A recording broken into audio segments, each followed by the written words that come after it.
ஏங்க இது என்ன புது பழக்கம்?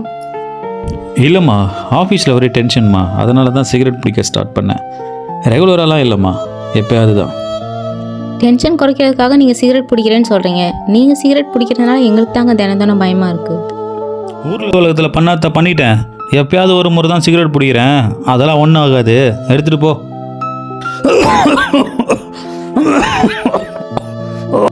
நீ பாருங்கள் எப்படி இருமுறீங்க பாருங்கள். இதுக்கு தான் நான் அப்பவே சொன்னேன் அந்த சிகரெட் பழக்கத்தை விட்டுருங்க. நீ பேச்சு ஏதாவது கேட்டிங்களா?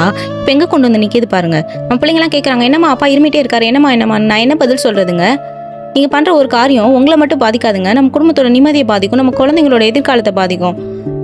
அதனால் உங்களுக்காக இல்லாட்டாலும் தயவு செஞ்சு குழந்தைங்களுக்காக தயவு செஞ்சு இந்த சிகரெட் பழக்கத்தை விட்டுருங்க ப்ளீஸ். சாரிம்மா, இனிமேல் இந்த சிகரெட்டை நான் பிடிக்கவே மாட்டேன். நம்ம குழந்தைங்கள அது பாதிக்குதுன்னா அப்படியேப்பட்ட சிகரெட்டே வேண்டாமா, விட்டுடுறேன்.